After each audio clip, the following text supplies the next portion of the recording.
Magandang hapon everyone. Papunta tayo ngayon doon sa Exit K.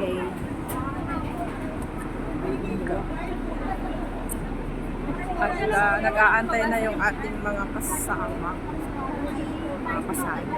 Nag-aantay na yung aking kasama. Isa lang siya kaya hindi siya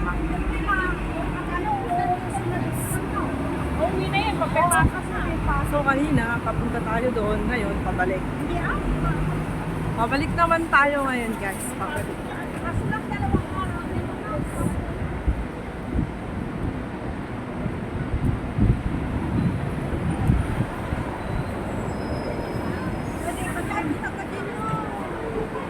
Tayo ngayon. At kakain tayo ngayon doon sa budget meal na masarap, na mura. Pupunta tayo at kakain tayo sa budget meal na masarap, na mura. Dami namang traffic na yan, traffic. May traffic dito, guys. Mga buses dito sa Centro. So, yung mga kababayan natin, ang dami namin dito ngayon, guys. Natin yung camera. Papunta tayo doon sa pinakadulo.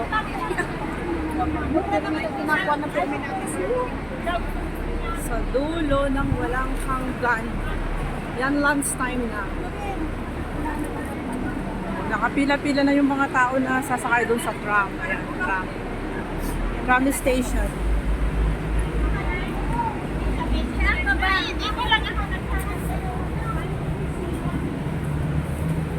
Daming tao dito. Lahat ng sulok, maraming tao. Mostly mga OFW na katulad ko, guys. Kasi yung mga Chinese, bihira lang. Daming tao. Ayun, daming tao dun. Grabe, siksik na yun. Kasi busy na sila, nag-ano sila. Ang bala, Nag-i-impake na sila, guys, para sa kanilang mga boxes na papunta sa Pilipinas kasi magki-Christmas na ngayon. Ayan. Okay. Tamang-tama, naka-green. So, solo natin ang kalsada ngayon, guys. Tingnan nyo yun, nakikita nyo yun, mga nandoon. Mga nag-i-impake lahat yan. Door to door yan, guys. Papunta sa Philippines. Masaya na naman ang kanilang mga pamilya na makaka-receive ng mga boxes na padala para sa Christmas and New Year. Ready na. Busy na sila. Tama-tama. October, no? November. Before Christmas, matatanggap na nila yan. So guys, tignan nyo yung mga naka-stripe bag na yan. Lahat yan ay ipapa door to door nila. Yan, naka-ready na. Yan, dito na sila nagpa-packing sa kalsada, no? Kasi open dito. Every Sunday, kaming mga OFW, solo namin ngayon ang kalsada dito sa park na to. So, hindi na sila sa mismong shop nag-iimpake, kundi dito sa kalsada na to. Di ba, napakaluwang, ang ganda. Binigay nila sa amin ito. Ayan yung mga boxes, guys. Yan. Naka-open talaga to para sa aming mga OFW. So, naka-close ang road every Sunday dito. So, kanya-kanya sila ang lunchtime na, oh. Kanya-kanyang latag ng kanilang mga uupuan para makapagpahinga sila ng maayos. Yan, guys, no? Dami nila, oh. Nakakatuwa, diba? Yan. Mga OFW.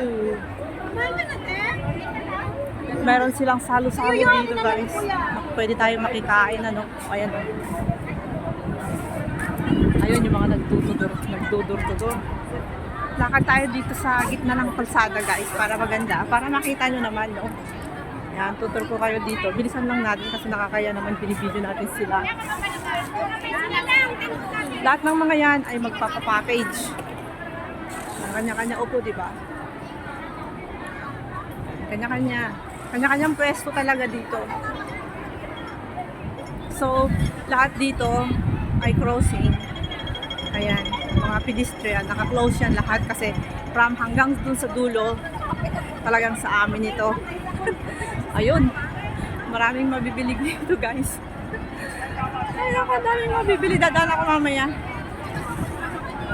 Kasi gusto ko pala bumili ng ano po, sombrero ko. So, may program dito. Ayan, oh. Naka-uniforme sila, Kalinga. Taga-Kalinga.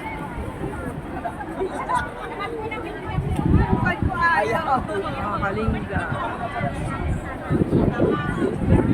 Bilisan lang natin. Nandun si Kulasa. Ang ginagawa ni Kulasa doon. So, kakain muna kami ng lunch guys. So, pupuntahan ko muna yung aking kasama. Uy, may kalapating napadpad. Kalapating, mababa ang liman. We're going. Hey. Hey. Come on.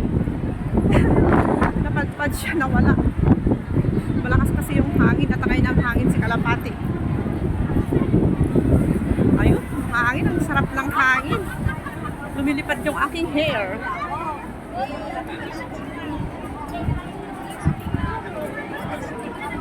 Ayan, dito tayo kakain guys. Saan na kayo yung aking kasama? Si Jacqueline. Hello. Ayun, yung mga kalapati mababa ang lipad. Oy, si beautiful girl. Oh my gosh. Nawala. Oh, ayun. Ayun, kay ate. Sige na. Why mga nangaro doon sugar mo mayakon? Ano kami? Anong ulam natin, te? Sinigang laong, kindinakdangan, pakbet mong ko. Oh, gusto ko yung dinakdaken. Ay, yung sinigang masarap siguro. Ayun, may sabaw. Ayan, guys. So, kakain kami. So, nandito kami ngayon sa aking tambayan dati. Yung aming tambayan. Oh, may mga bulaklak na dito. Nung linggo, wala pa eh. Isang linggo. Sinigang dito, sinigang ako. Ay, sinigang sa akin. Maraming tao pa doon. Ayan, yung aking sinigang. Ayan, sinigang. Sinigang para may sabaw tayo kasi yung tagal na ako walang sabaw. Ayan guys, so bye-bye! Bye muna. Kakain muna kami. Kaya mo? Ano, dinakdakan mong ko. Ate, sa akin monggo. O pakbet. Monggo!